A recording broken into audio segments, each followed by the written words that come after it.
back to the Daily Grind. Thanks for checking out the channel. Make sure to hit subscribe if you're new and hit thumbs up if you're not a baby back pickle biting bitch boy, cause you know what time it is. It's full time.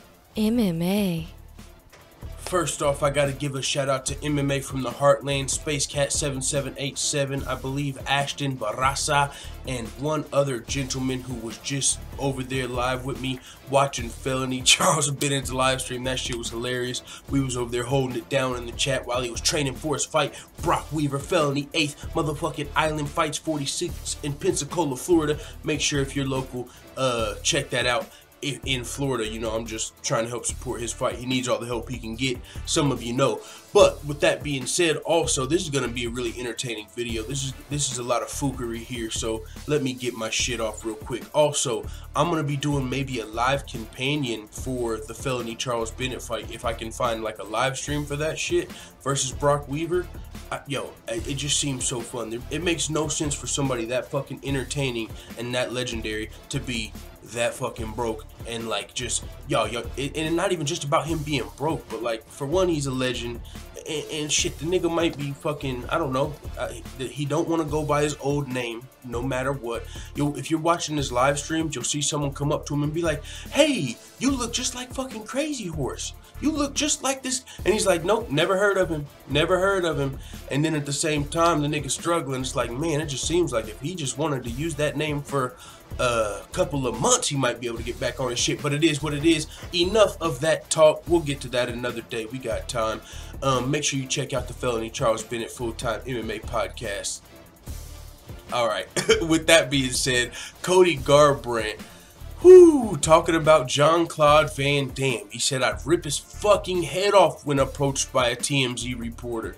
This is gonna piss off a lot of the old schoolers, a lot of the old timers, a lot of the people that watched Bloodsport and all of the fucking movies Jean-Claude Van Damme was in that turned him into a legend in your eyes. And that's even gonna piss some of you more off because you're like, yo, he wasn't just an action star, bro. He was a legit mixed martial artist. He used to train Tiger Kwon-Do down in fucking Bangkok under Master Bear. And I'm gonna say, yo, bro, I saw the nigga in Bloodsport. It ain't that serious to me. I came across Jean-Claude Van Damme, you know, of course, growing up watching all of, he was a fucking action star in all of the dopest movies. So Jean-Claude Van Damme recently was in an interaction, an altercation, if you may, with the former UFC bantamweight champion Cody Garbrandt. Now, in their altercation, Jean-Claude Van Damme was supposed to be just showing Cody Garbrandt, the former champ, some kicks.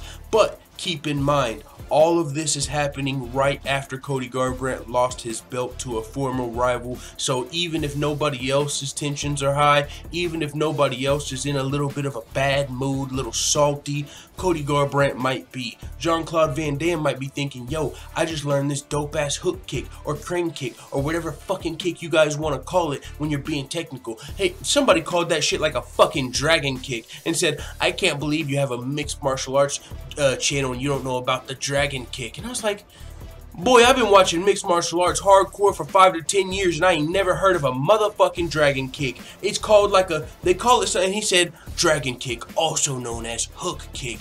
And I was like, you old clown shoes ass boy, if you don't, what the fuck, dude?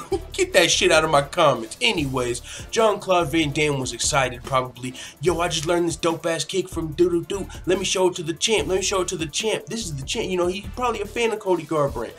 What he did though, was he did not pull the kick. When he went to throw the kick to show the kick, he actually clipped Cody Garbrandt a little bit with the kick. And according to Cody Garbrandt, Uriah Faber, he almost kicked Cody Garbrandt's fucking teeth out when Cody Garbrandt joined the Mike Swick podcast and recounted the story. Now, since then, we've seen the video, and it definitely did not even look, it didn't look very hard. I mean, I'm sure it actually was harder than it looked, as all kicks to the fucking head do.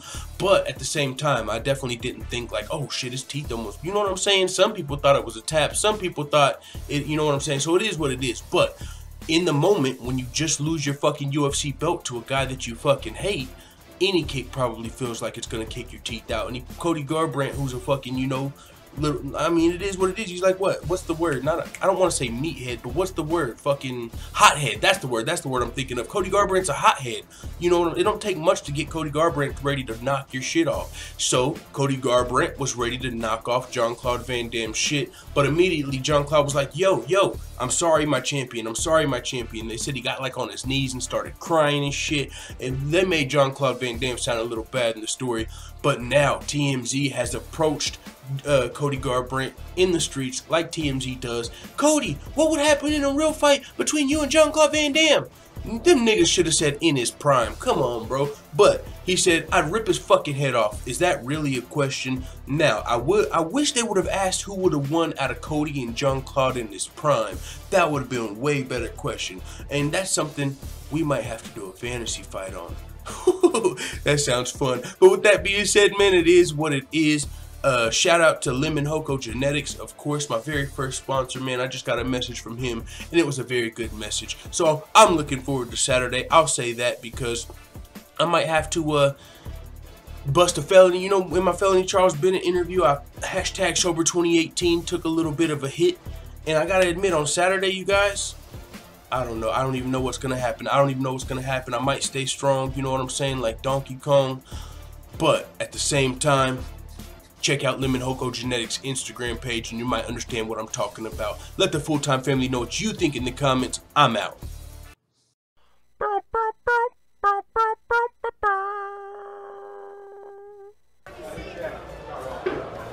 Bye, Felicia.